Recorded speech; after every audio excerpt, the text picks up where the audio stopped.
are you doing, beloved? Attention, attention, my black brothers. What I want y'all to do right now is take out the do-rag, the silky, tie it down. I want to see the waves glistening. If you got nappy hair, pick it. Don't let nobody discourage you. Ariel. Black boy. Cute today. Yeah, you you look are. really cute. Oh my god! I'm like, oh my god, I look so cute, sister. I'm like, you look good too. You give the Victoria Monet aesthetic. Thank When you. it comes like the brown skin on like brown like colored things. I was walking and my neighbor was like, I saw you from across the street and I thought you were naked. He was like, I like it though. It's cool because, you know, you really fool people that way. And I was like, in my mind, little does he know, I am trying to simulate nudity all the time. Okay, put the titties out. I feel like I do that every episode. My titties is always like, You do make reference to your titties every time. if I was a woman, I will be doing that with my titties all the time. I'll be doing that. Okay, sister. Okay, as you know, I am obsessed with this little ponytail bitch. Ponytail bitch is funny, and calling her little is also hilarious. I'm Little obsessed. Ponytail bitch. I've been told I say that word a lot. Okay, anyway. Ariana Grande has released her 7th album, Eternal Sunshine, and it has been giving rave reviews from the music critics and people and things of that nature, saying that this is one of her best projects emotionally and things of that nature. That's true. I have some of my favorites on this album, but girl, what is your take about my sister? I think that it's true that this is like her best emotional work. This is her Taylor Swift album. This is Ariana Grande's Taylor Swift album. I don't know nothing about her. I don't listen to Taylor Swift, but all of the cultural conversation about like writing her experiences, I was like, this is what this feels like. But like musically, like the production of this album, I don't like. Like this is the least interesting album sonically for me. It like I was just listening to Bye, and it's like it almost hits the mark. Like I can hear that it wants to be what I want it to be. Like it wants to be this like fully realized like R&B. Like, and I keep hearing that word R&B. This is like the least R&B album like that she has to me. Like, I mean, and this is. Go ahead. If you want to counter that, you can. But no. I mean, did not get that feeling from this album. I mean, she doesn't have Victoria Monet in her team right now, or Tyler Parks in her team right now. She did use one producer for most of the album, and then also, you know, we had Money Long that was writing stuff like that. So like, her team is a little different. I will say, like, I do feel like the album is little like rushed because I feel like it's too short to me. There are songs that I do like. I do like Bye because it is very catchy to sing. I do like Don't Want to Break Up Again. It's Eternal Sunshine. I like that one. Yeah, Don't Want. Yeah. I hear what y'all are saying about Eternal Sunshine, and I'm not feeling the same. There's this weird like trappish kind of beat it has that I don't like. It feels generic to me, and copy and paste. Then also like. Okay, so I have two opinions about the bass, and both with the album and with that particular song. I felt like the bass was half-assed for the majority like of the album. Like it, that's what I mean by like it almost hits, but it doesn't really hit. Like if I listen to it on the speaker, it ain't gonna go boom, boom, boom. But somehow it's loud. Yeah. So how you have loud bass but it don't hit? What is that? What does that mean? Oh, okay, exactly. That's what the fuck I thought. And that's what I thought. We always talk about on the show. That's how it felt. I was like, damn, ain't no niggas on this album. Because if there were, it'd be better. But also, I always say this about my girl. Like, I let my girl down, but like, she can never go full R&B. That was never her lane, though. I never expected that from her. I liked when she would have a balance. Yeah, this is just a white album. It's very white. You know, it's the white album. It's the white album. That's what she could have called it. But is that why I'm calling it the Taylor Swift album? Yes. Got it. Yeah. Got it. Stupid bitch. Well, there's a thing people always, I don't know. Cheers and jeers. There we go. I've given my jeers, so let me give my cheers. I am proud of her for being able to write down her experiences. I did think that, like, listening to the lyrics, that this was an honest album, and I really do love Ariana Grande, so I was really proud of her, and I thought that was some good work. I thought that vocally she shined. I loved her harmonies. The most interesting thing about this album, I think for me, were the vocals on maybe Imperfect for You. Oh yeah, Imperfect for You. That is so Yes. fun. I love that Anxious. movement, Yeah. that like melodic movement. That Imperfect is so for You. nice. Anxious. Loved it. And so it makes me believe that the issue with this album has nothing to do with Ariana and has everything to do with the production. I am so unimpressed. I am so unimpressed. Yeah, I mean, the girls, this is, I think people are putting it very high up on the list of her albums. My favorite album will always be Thank You Next. And it will be. Positions is number 2 because it does give a little bit of R&B, but it's not really the R&B song. But speaking of it's a good. But speaking of a girl that never misses, our girl Beyonce. The face wasn't because she misses. Not too much, sister. This title might be a little silly. We have got, drum roll please. We have got Act 2, Cowboy Carter.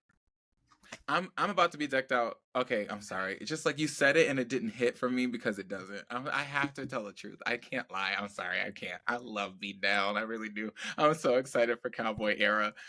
Cowboy Carter?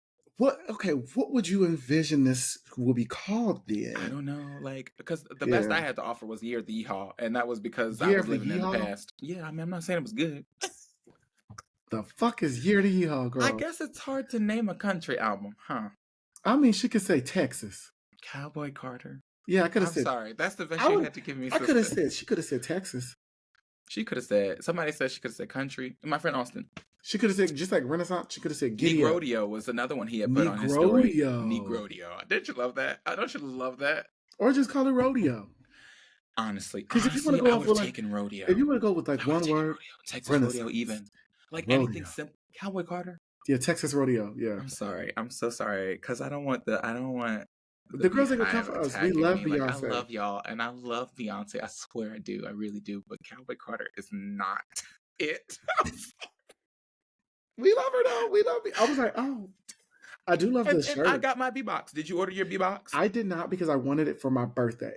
Okay. And I wasn't going to get it for my birthday because I knew it was my birthday party is going to be the day before. Okay. My birthday party is the day after, so I don't think it would come in time. So I wanted the red one. Not going to ship it till after the album comes out. Yeah, I was like, I wanted the red one. So I didn't get it at all. I got the black. I got the right size this time because I accidentally got a small in the Renaissance shirt, so I had to cut that bitch up. You're not a tiny gal? You're not a tiny gal anymore? No, I'm not. I mean, I wasn't when I bought that shit, so that was just delusion or just a simple mistake. It was an operator error. Oh my God. What is up, everybody? It is your boy, Lord Devery. And I'm Derwin King. And welcome back to another episode of That Black Boy Joy, where we create, maintain, and hold space for Black boys to be themselves and so much more. We are back in front of you all this week. It's going to be a good episode. I'm excited about. I mean, of course, it's about it's about the girl. No, I'm just playing. So this week is going to be a very interesting episode. So this episode will actually come out before. So my birthday will be March 26th. But by the time this episode drops, it'll be the week before, and then the next episode will be after. So we just said, why not talk about the year of self-reflection, the year of my 30s. All of that on this week's episode. So it's going to be some conversations with, of course, Derwin's going to be asking me questions. We're going to be exchange, but it's going to be a good one for anyone approaching their 30s, already in their 30s, all of those things, or anybody hitting a monumental age, more so, or just their birthday. So I'm super excited to get into this conversation with you, Derwin. But of course, what brought you joy this week? Yesterday was so beautiful outside. Yes. It was the sun was shining so brightly. I had gone to take a picture of how happy I was, and I saw this the sky in the back, and it was just clear with scattered clouds. The sky was just so blue, and I was like, "Wow, I knew there was a God. It is a new day." It was nice today too. I knew there was a God when I looked up. What is that from? Okay, girl, they gonna hang me, bitch. I know there was a God. I did not get that one on the pop quiz, sister. I'm so sorry. Okay. I've seen that movie a lot of times, especially in the last year. So I think I've watched it fully last year. I think I fully watched that one before the new one came out because I hadn't So watched the good. full one. It's so good. Like I Yeah. didn't know. Like I knew its place in our culture, but I didn't know how great it was. That movie made me sob as a grown ass 28-year-old man at the time. Man, I not a sobbed, boy, child. a man. Man, I'm a man, and I was I am a crying like a little man. bitch. Hello. No, And I'm gonna do that anyway because that's how I am. I don't and care. that's what I'm gonna do because that's my business. That's my business. I know. I love that. I think clarity is really dope, and I think that this week has been amazing for that. I think for me, what has brought me joy this week is like I think wrapping up my birthday plans. I think it's been very much anxiety inducing for me. I think that's probably why my stomach is like. Thank you. I was like, can we just figure out what the trigger was? But Okay, it's got it. really things are becoming together, and then I'm really excited. My birthday this year is going to be a great one, and I'm looking forward to it. So I think that's what brought me joy is like getting these things done early so that I can like really focus on like the little details. Yeah. So yeah, but all right, we're gonna get into first. I would like to do our spotlight before we get into our quick Black Boy Joy banter. This week's Black Boy Joy spotlight will go by the name of Herbie Redloss. Herbie is a digital content creator specializing in Black, queer, and pop culture analysis with a comedic twist. His topics typically range from, per his actual YouTube channel, male rape jokes, Oh my. why no one cares, and two, are men rejecting patriarchy. So those are two different topics. So the first one I mentioned, and then the second one is, are men rejecting patriarchy? His content is typically described as where pop culture meets critical thought in a medium of ghetto antics. Love that. I thoroughly enjoy Herbie's content. It comes from this intellectual, digestible standpoint. The conversation, the dialogue, the production, the quality is really top tier, and I just enjoy when there is critical theories that are allowed to be in these spaces of our pop culture. So if you have not checked out Herbie Redloss content, please check him out on YouTube, check him out on Instagram, and just absorb and be present in all of the content that he is providing to us. Shout out to you, Herbie. Yes. And really quickly, we have some Black Boy banter for this week's episode. All right. The first one I would like to discuss, not even the first one, the only one I would like to discuss, is something that's been brought up to me multiple times and also to social media. The question or the discussion of dating a man who is too masked or too femme. What are your thoughts? Would you do it? Yes or no? And every time I see this conversation, it always just pisses me off because I've had people tell me that I am too feminine for them to not date, and therefore I am not compatible with them because I am not this overtly masculine person all day. And it's been something that I've seen people even question on social media. So I want to know your banter about it, sister, and of course, back and forth. Let's go. I just think it's so ridiculous for these men to look you deep into the opticals of your soul and tell you that, because what is their expectation? Like, I'm just. I feel like they Are want me you to beat going? their ass. Do you like really feminine men? Do you like really feminine men? Yes. Okay, so then they must just like really hyper masculine men. They want somebody that is domestic violence. I was just about to say, for somebody to smack them around, ain't that nothing? I'm sorry that was my first thought, but it sounds like that's mine. what they She want. me to put the hand up to you. And I would have been so wrong to encourage you to do so. For one, I should make it very known that I do not support any form of domestic violence. I would never. But is that what they're asking for, domestic violence? I don't know. When somebody questions, someone's masculine and femininity, I think that just is their own internal struggles with masculinity and femininity, their projection of it, their insecurities, their fear of being uncomfortably comfortable. I think that's just my mindset of why is my sexuality being questioned? Of who am I too masc or too femme for you to date? I just can't take it seriously. Like, I'm really imagining these men sitting in your face and telling you that. I just feel like I would have laughed in their faces because we're pushing 30. Okay, let me just say that, right? And when this was a big deal in my life, like when I was just like, oh, I feel like I'm not feminine or masculine enough. I'm not masculine enough for like a partner. I was like fucking 21. Yeah.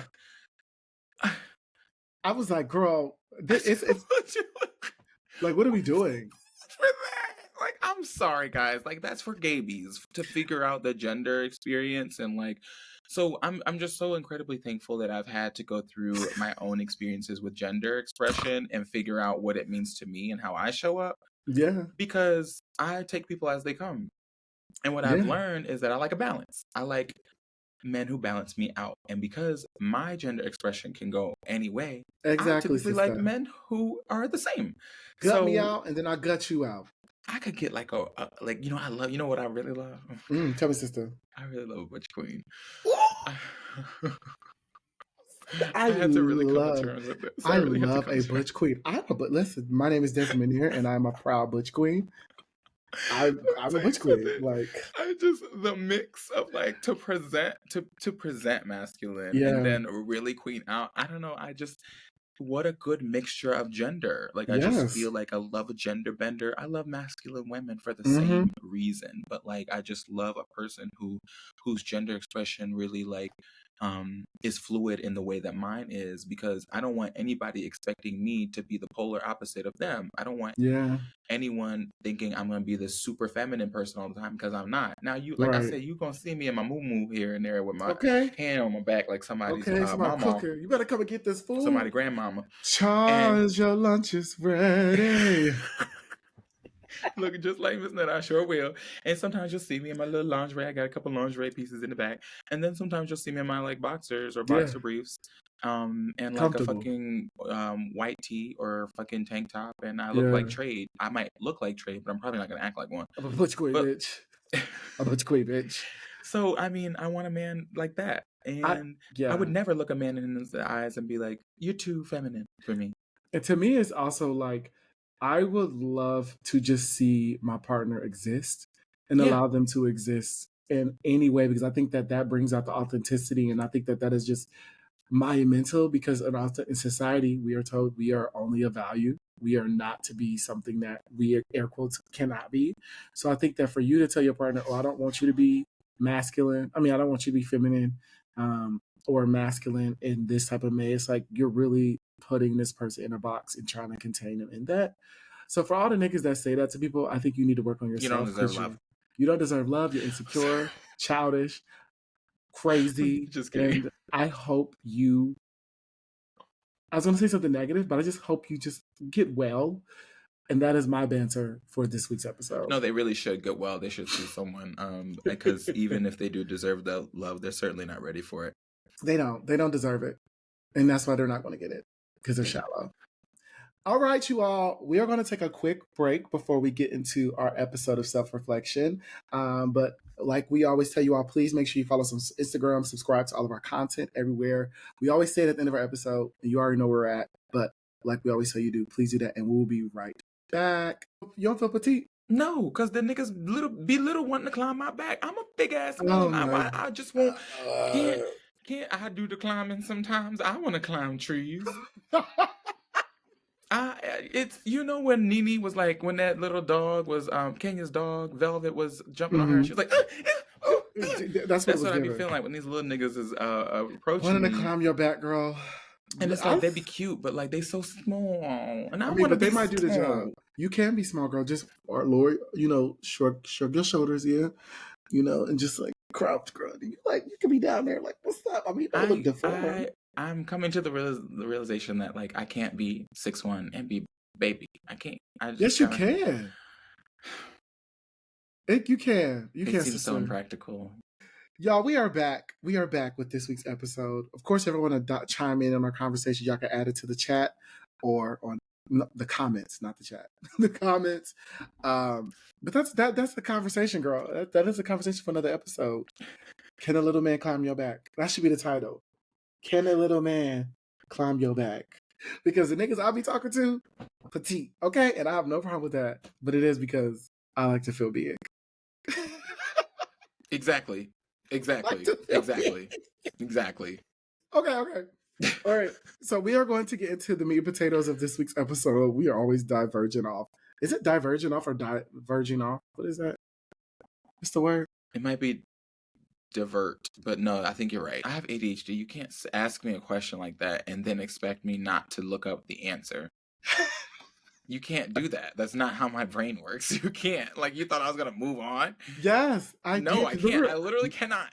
That's right. Okay, so what are you looking up, girl? You were right. It was diverge, to deviate Yeah, from a diverge. set course of standard. Deviate, Yeah. digress, depart. Yeah, diverge Deviate is was what I was trying to say. We are always deviating. There you That's go. what I was love. diverging. See, this is why I love synonyms. Intentionally taking time for self-reflection on your birthday can help to acknowledge any personal growth and achievements, as well as clarify any dreams, desires, or intentions that you hope to fulfill.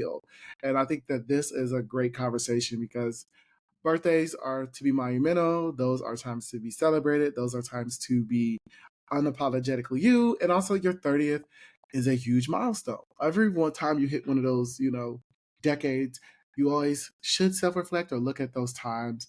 So I think this episode is going to be a great one just to have banter and kiki. No, not that one. Kiki. With my sister. How are you feeling about this conversation, sister? I'm excited. I mean, this is our 30th year. Like, this is the year. I mean, I get all of it before I have to have this moment. But this is my favorite thing about being born in December. But yours is coming up in like days. 2 weeks. It's wild. 2 Is it weeks. exactly 2 weeks or is it under?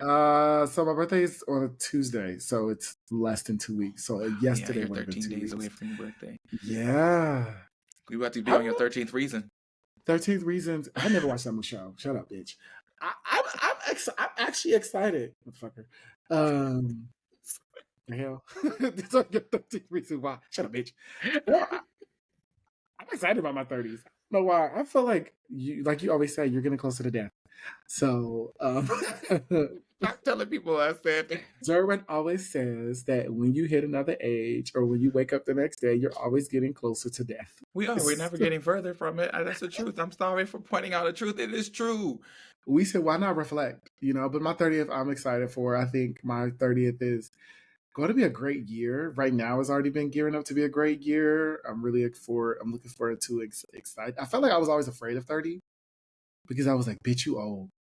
Like that number to me, just that 30 just hit me. It was like, why is that the feeling you're getting from it? Like old. Why is that the one that's coming? Because when I hear that you've been on this earth for 30 years, I think about the 70s. I don't know why 30s and 70s hit the same to me. Okay, this is an interesting phenomenon because when I was younger, like 2000 was the marker for me. So 30 years always felt like the 70s to me too. Exactly. We're in the 2020s.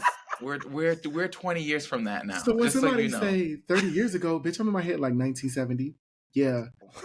I'm excited though. I'm excited. Now I'm excited for my 30s. I think before I was afraid to turn 30, but girl, you changed. You got to turn 30. Yeah. Why? I just want to know what the fear is. So what are the feelings that are being brought about now for you as you approach your 30th birthday? I feel like I have to get shit together now.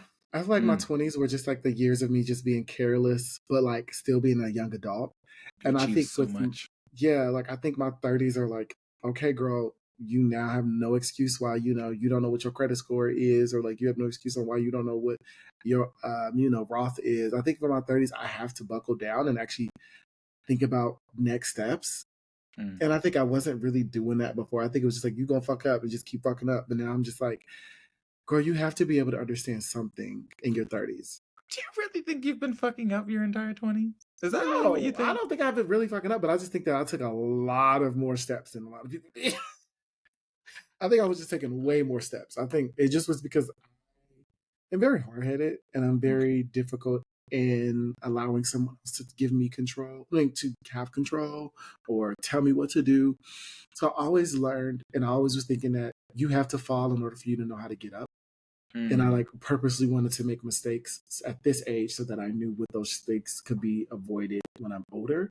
So I think I was being more purposeful in just reacting to decisions. It's not like processing them fully, because I was like, oh, you're going to learn from it. You're going to be able to recover.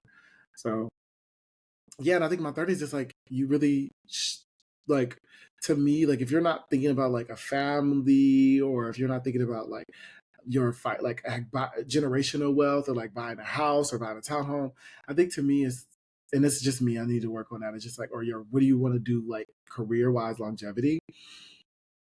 I think when you're 30s, it's like, okay, let's think about it. Yeah, no, you're correct. No, I'm you like, were correct. No, you were correct. okay. People are going to, we all have different paths. And so some people will figure it out in their like late 30s, right? Mm-hmm. But this is a point in your life where like you are probably realizing, because you've gotten through your like Saturn return, you're probably Mm-hmm. realizing that the decisions you make at this point will heavily impact you Yeah. in the next 5 to 10 years. So Yeah. yeah, you will be thinking about those things ideally, and if you're not, Yeah. then when you Because realize it, it's going to be significantly harder. yeah, because I'm even having conversations with individuals like, you're always with your friends, right? So when you get into a relationship, like, what is that going to look like? You're not going to be as accessible when you're in a relationship as you are to your friend because you're going to have to compromise, you know, that availability because you have to also think about this other relationship. And I'm like, I wasn't thinking about that because Really? I've never, I mean, I hadn't never, because I've been single for a long time. Me Okay. too. So like, I wasn't, I mean, I've also been people have been wanting to entertain the kid. So I've been having to process that, like, okay, I need to start thinking about me and Devery in a relationship versus Devery that was single, that was selfless, that was selfish. I don't think you have to think about that at all. I Yeah. don't think you, I think like when you're in a relationship again, the pieces will fall into place as they Yeah. need to. I don't think you need to plan everything for your 30s. Like I don't think you need to have like That's a good point. everything Yeah. in mind that it's going to go this way and this. If I've learned anything from the people in my life who are in their 30s and who had been while I was going through my 20s, it's that like nothing they planned had gone. I yes, I immediately when I think about you in 30s, I think about girlfriends. And it's Yeah. because of that your background. I'm like, is this his main theory about people in their 30s? No, no, no, Is no, no. Joe? You just have to remember that when I was in the DMV, that I lived with people with men in their 30s. Oh, you did, yeah. My roommates were in their 30s, and I interacted with people they knew and who were in their lives, some more successful than others. And what I basically come to understand is that like they were more relaxed in their 30s. Yeah. It seemed like they were like, I have more of a grip and an understanding about life, so I can move accordingly. Yeah, yeah. So I don't know if it's that we can plan these exact steps for our success. We can set expectation, or we can set, what's the word I'm looking for? Intention. We can Yeah. set intentions for our 30s as we do any other time and have these hopes, and we can work toward things. And the Yeah. things we work toward are likely to come to us, but we can't control what our 30s are going to be like. We Yeah. can't plan for everything. I think the 30s are more of being intentional with what you do. Yeah, I think that really exactly. is like, okay, I'm intentionally trying to secure a job. That will be something that is, I'm intentionally trying to date with the expectation of a partner. Simple expectations wise. Now, when I be seeing these motherfuckers now that still be in their 30s and 40s saying that they are fucking around just casually, I'm like, you are old. Okay? I'm not slut shaming anybody, but when you still don't know what you want in a relationship and you in your 30s and 40s, I said, this is called trauma. I feel like some people, okay, I'll give you that. But I do feel like whether they know the reason why, some people genuinely just want to be single and have lots of sex until. Yes. And listen to me. Listen to what I'm saying to you, okay? Oh, Because I yeah, I was really need about to you to diverge. hear me out Okay. here, right? I'm listening. I am not saying that they are approaching that from a healthy standpoint. I am not arguing that those are healthy people. I'm Yeah. also not saying that they're wrong and that they're unhealthy. I don't know Right. them. Yeah. But I will say, I've met a lot of people who get to 37, 8 years old, and then they're like, I just realized that I have not made any long-term decisions, and now I'm getting close to 40, and I feel like I should have. That is true. Sidebar. I was I don't know if I mentioned this to you, but the conversation about I mentioned when I was getting like my prep and all that, like, so I'm a part of a research group, and someone asked me what is prep, and I was like, it's a preventative for blase blase blase, and if you are someone that is choosing to be promiscuous. And the person was like, no, that is not what you say, which I take accountability. I was on the spot and I had anxiety.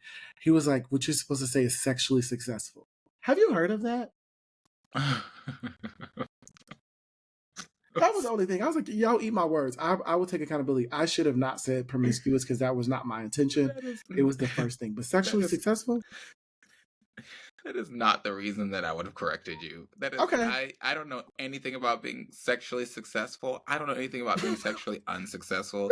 You're gonna have to teach me that term because I don't know anything about When he that. said that to me, I was like, I'll What I write that do down. know is that you could be in a committed relationship with someone and hmm you could get HIV. And I know that. I got put on the spot when he asked me because I was like, I don't want to not know, like I don't know. And I said, I was like, or if you want to be promiscuous. And he was like, yeah, not that. And I was like, I knew it when I said, I was like, Oh, Anyways, okay. The use of you. Okay, now I understand what was happening. That was another reason that PrEP could be beneficial, and you yes, used a word that was not politically correct in that politically community. correct. Yes. So that I know what it is, but I was like, I'm so sorry. But then he hit me with sexually successful. I said, What does that no, even mean? Because you could be sexually successful in a monogamous relationship. You could be yeah, sexually successful in a polyamorous relationship. You could be sexually yeah, successful single. So uh, I need. So maybe the best way would have been to be like if you want to have a lot of partners. yeah. So how do you feel about aging and people knowing your age? Oh, I am afraid of aging because it gets closer to death. I feel like when you get older, your health gets worse. You can't do as much as you used to when you were younger. Oh my And God. I just feel like it is a crazy thing that we are going to die eventually. I feel like I owe you an apology. I owe you a huge apology. I'm You knew so what I was going to say. sorry. I am so sorry that I introduced You knew this what I was going thought to to say, you. bitch. You knew exactly. I was going to go in. But Jesus Christ. it also has this mindset of experience and wisdom and knowledge. And Maybe. look, I'm Some like, people ain't doing it right, so that might not be true for some of us. but yeah, I think it's to me is I gotta start buckling down when I get older. Like you can't be just on bullshit when you starting to get older. So I think that's what I think about age. I think that What? like you're Tell me like, what the. girl, No, go ahead. yeah, I feel like people be like, girl, like you is too big of this age to be still not knowing like where your income coming from, or like You do though. I know, no, me personally, like me, yeah. I'm like, when your parents just always be like, by this age, you're supposed to do this, do Your that. parents did that because mine didn't. Yeah, my parents was like, I grew up military, so it was like you had to do this, this, this. If you don't have a kid, like my parents are like, you're so far behind because you don't have a child. I'm like, girl, I am gay. Okay, Girl, I don't have you a need to kid. tell them to stop doing that to you. Yeah, Period. they not gonna Because stop. that's not fair. They gonna beat my Now, ass. realistically, this is how I like to approach it. Whenever I am thinking about what I should be doing by my 30s, I think about what is practical and what is possible. Yeah, If I'm going to find a person with a womb to carry my kid, yeah, I got prime time between now and 35 as far yep. as their age Their goes, because age, by the time they hit 35, that is a they are geriatric geriatric pregnancy. And if I pregnancy, cannot afford a surrogate, then it's going to be significantly harder for me to have a kid. So Yeah, then, sure, yeah, you should be thinking about that. But that doesn't mean that you should have had your kid between 25 and because now. it's like you That's could not be fair. young with your kid. You could have been still running. I'm like, girl, I could still fucking run around, You're an but athletic person. I'm very, which is, I don't know why, like, I have so much health anxiety, and like, that is a thing for me. It's like, I still have it, but I have no problem with people knowing my age. Like, Okay. my age to me is nothing. I have no issue. Like, me about to be 30, I feel like I still am perceived youthful. So when people still see me, they're like, oh, you're 30, but like, not immature. It's a difference between being like youthful and immature. Like, I think people see that with me. It's like, oh, you still are able to relate to a younger generation, or you're still able to be like in those spaces and understand what's happening. I'm not gonna be like, well, back in my day, we had I do that all the the time. razor. Back in my day, we didn't have Chat GBT. Like, I'm like, I don't can't do believe that. how often I'm finding myself doing You're that. old Like, I woman am old in because your I am moo. absolutely like, you young people in this language all speaking. What you mean ASL for as hell? What are you talking I about? thought that Back in meant my day, American Sign that Language. meant age, sex, location. Oh, you saw that? I thought I said American Sign Language. Oh, right. I would like to know, so how have you changed since your last birthday? Ooh, that's a really good one. Ooh. I think for me, I've definitely seen myself be a little bit more present. I Mm, think that I was so far into the future and so fixated on the perception of others, of me, and things, that I started to like move in a sense of not for myself, but for the fear of not being liked. And I think that this year has been a space to work that muscle of yes and like like not Beyonce, Ariana Grande. Like yes, that's gonna happen, and what? And I think for me, like even in my relationships, I've definitely seen me expand my choice of men. Like I told you, short kings have been all that has been recently in my space. And I have no problem with it. Before I would have been like, oh my gosh, can I be feminine with this person? Are my friends gonna judge me for dating someone that is half my height? Like, like I was always afraid of that, but I think of myself. Like, am I happy? Are they showing love? Do I enjoy their company? Yes. Then why matter? Why does that matter? So I think for me, my 30s have definitely, my 20s this year was just a lot of like really looking at my inner self instead of what the others around me have been like projecting. That's that Saturn return that the lady was talking about in Ariana's album. Did you know Yeah. that you were in that you're like coming out of it? I did not know that. I don't know that much about that shit. Even You should look though, it up. It's yeah, like around 28, 29, I think they said. Yeah. that's the name of the episode. Okay, Saturn's yeah. return. There you go. Wow. Okay, Because I'll write that Ariana just down. turned 30 like last year, right? Probably. Let me check what my sister doing. Let me see. But no, I think like I have really felt that this year has been a lot of like growth for me. Yes, she's 30. Yeah, She will she be turned 31 30. this summer. Wow. Yeah. Yeah. There you go. Yeah. No, I felt like I felt a lot of like this is your time. Like It with is. my job, the job coming perfectly. I didn't apply for anything else but this job. The salary is what I've dreamed of before my goal of 30. My relationships are finally, I think, starting to become something that is of that's coming to fruition.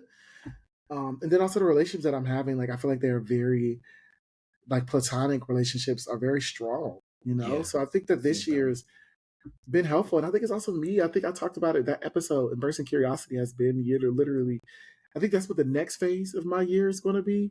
But like right now, it's just being like literally embracing you. Yeah. So That's what the Saturn return this is last about. year, but now it's like you're in your 30s. Things can be different and it's okay.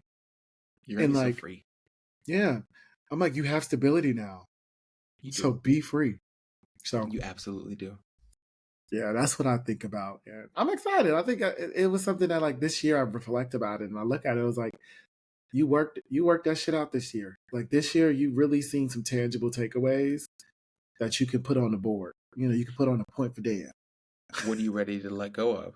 I am ready to let go of my fear of judgment. I am ready to let go of my fear of not being in control. And I think my fear of, I think one's perception of me.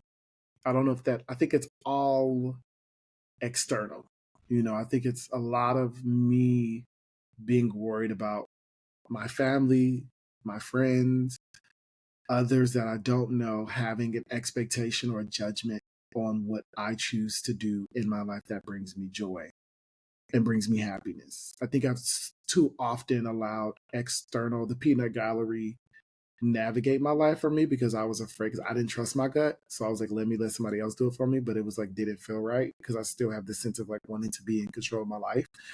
So I think that's what I want to let go is. Like I said, when I thought about the relationships, like, does this, then be okay? Good. Yeah. Is that what was holding you back? Was the judgment? I think, fear of judgment? I think the fear of judgment has literally held me back for so long because growing up, everybody had to have something to say about your life. It was not one person that could just not have an opinion about your expectations. We were taught to have something to say about everybody's life. Like you don't just do you do everything for others. So I think it was ingrained because I grew up, like I said, I'm military. My parents were, you do as I say, not as I do. If I tell you this is right, it's right. You don't ask questions. And I think that became something that like I struggled with because when I grew up, my parents couldn't tell me necessarily what to do for so long. But then I didn't have my own like intuition that I actually agreed with. I didn't trust myself. I didn't Yeah. trust my own decisions. So We talked it about was that always a last week. struggle. Huh? We talked about that last week. Yeah, I think it's always with the podcast, and this is what it's. I didn't trust myself, but then I also didn't agree with what people said, and then it was just like this tug and pull and tug. But I also had to realize people are going to always have something to say, and then they're going to share it, whether you want them to or not. yeah, and it was like you have to either acknowledge it or move on, because if you keep listening to it, you're going to always have them as the priority, and like that's just too many people. It's always a moving target with people, which I've really agreed with and thought about. Like what a kid said, it's always moving. Like it is always moving, because there's always different perceptions that will be in the conversation. And that I think I've just stopped caring for that, and I'm gradually working on that. Okay. What are your hopes for your 30s? Love. Oh, me too. I'm hoping for love.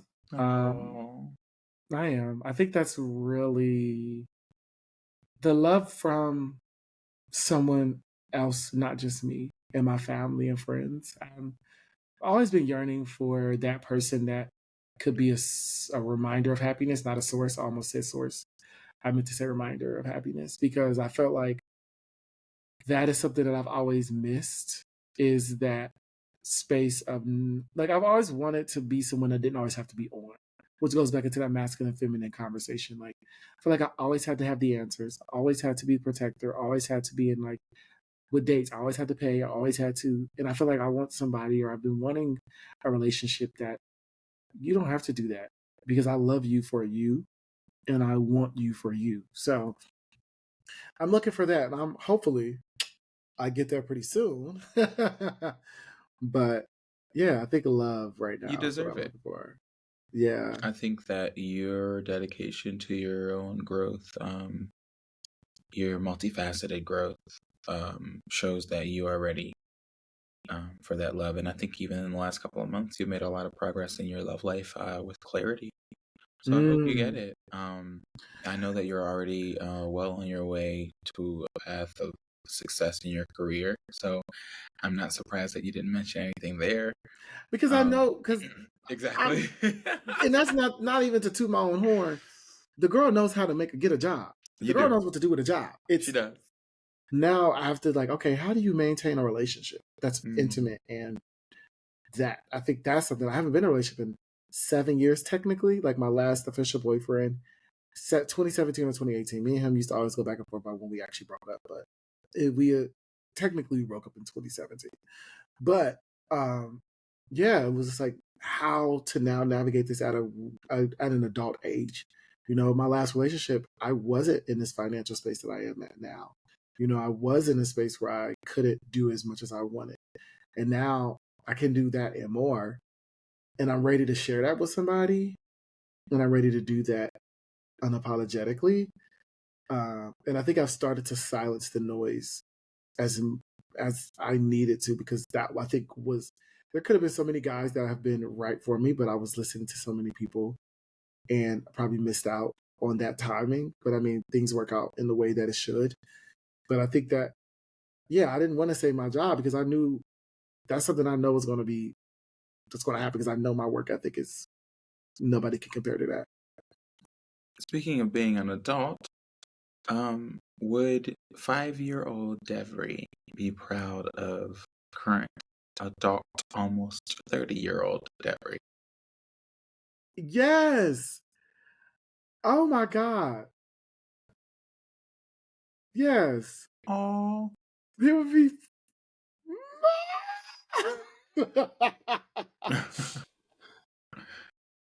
He would be so proud of me. Like, he would be so like, you found your voice.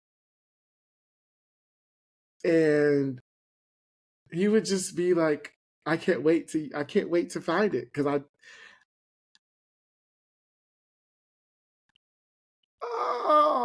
yeah.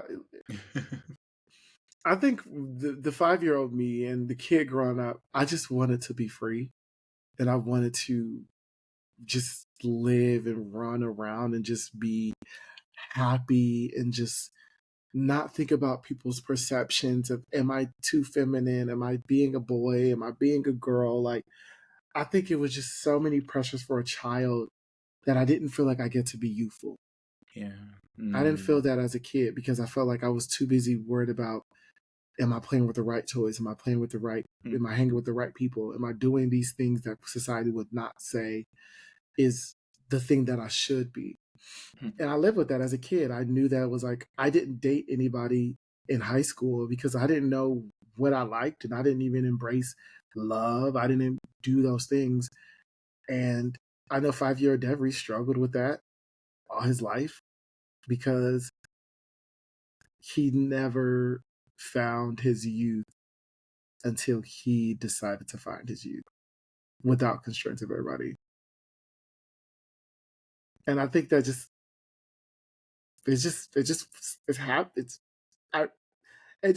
a very emotional thing because I can pinpoint and see the pain points of where I was so like and it's sad because I now feel that joy that I should have felt when I was actually of age, air quotes, where joy should have been. Well, I hope that you can share it with 5-year-old Devery. I hope that you can reach back through time to him and share this feeling with him so that he can feel like he's getting what he needs and you can move forward in time feeling whole. Mm-hmm.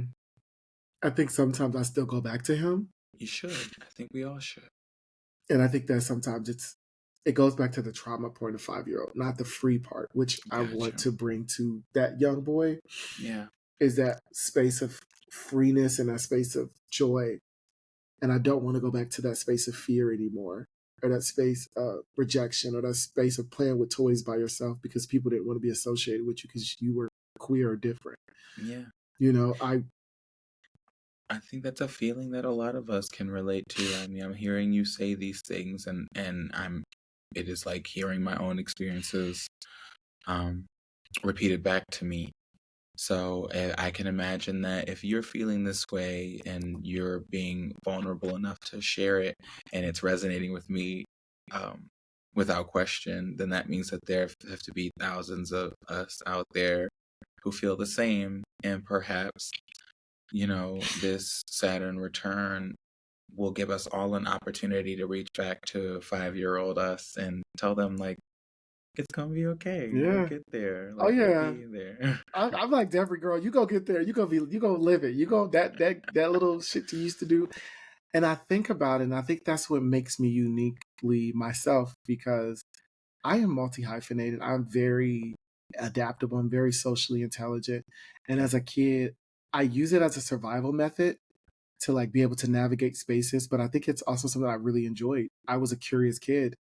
I wasn't able to be that way, but I was able to still do it in a variety of tactics and tools like reading or like sitting and observing people in parks or, learning different mannerisms, or I was able to be like this sponge. And I think it helped me in my future because I think that that's what's helped me be able to hold space and navigate dialogue because I learned that as a kid. And I think that like there was a joy that I had, like, and I still had the youth, but I did it by myself or I did it, internally. And I like read and put myself on all these stories and visioned myself as the prince or princess that found the king. Found the prince, or found love. And I think that I will say that Devery, the young Devery, knew how to navigate things at a young age that I think certain people just wouldn't have been able to do. Yeah. And I love that. Like I was like, girl, you was working rooms and you were so smart. Yeah. But it's also because so I'm like, Devery, you're gonna be good. Like all the things that you're doing right now, I know you are scared and you're afraid, but like you're gonna find your tribe, you're gonna find your chosen family, and they're gonna take you and they're gonna allow you to like be molded into the perfect person that you are. So I love me. Now you got me crying. Like I was like, it's just because when you think about yourself at the age where you were not in control, you obviously can see that those struggles. You see those moments where you're like, you're going to get there. Like, do not give up. And to know that you didn't give up because you're here to this day, it's like you did it, you know, and you're still going to grow. And I think that's what I always think about. Even on Drag Race, when I do that, I'm just like, when you have to look at the person that you were, it's like, I feel like, you know, we've said a couple times that like getting older means that you're closer to death, but I've realized that like every day that I spend here is another day that I didn't die, which is another day that I have to really show up for myself. I have to really like participate in the world and more importantly participate in my own life. And for all we know, we might have to be here till like 99 years old. We might be here for a long time. And what is really important to me is that like by the time I get to 99, I'm as well as I can be. I have taken as great care of my body as I can, and my mind as I can, and my spirit. And wow.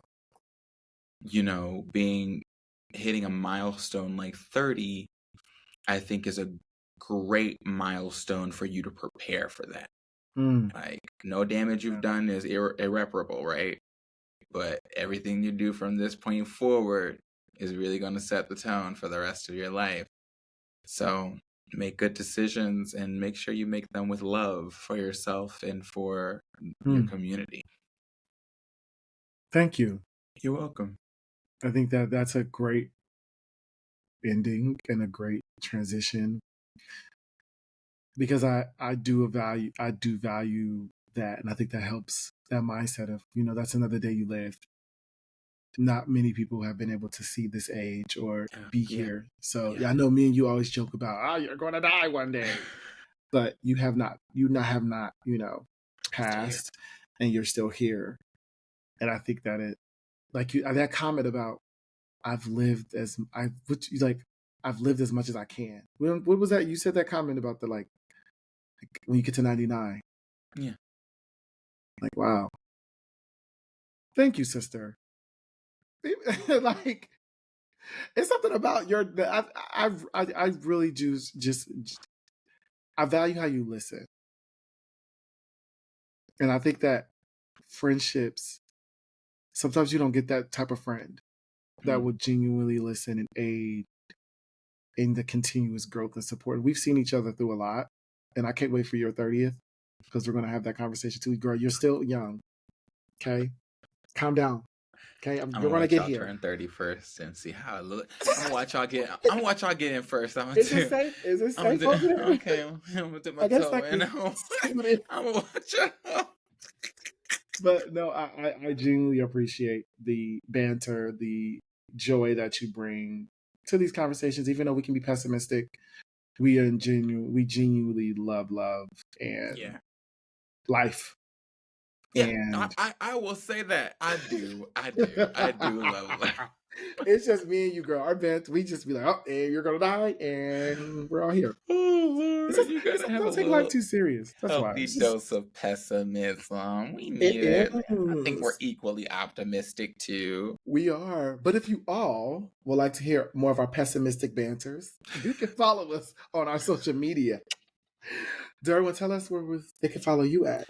You guys can follow me on Instagram at Derwin King. That's DerwinKing. And I'm taking a healthy break from that other app right now, so don't follow me. Actually, don't say anything to me on it. Leave me alone. Love y'all so much. Do not. He's taking a healthy break. And you all can follow me on my Instagram and my socials. Instagram _ and Twitter _ Lord Devery _ LORDEVERY. I'm more active on Instagram, so Twitter's just there for me to watch porn. But said everyone, anyone who's on that app, right? And also political banter.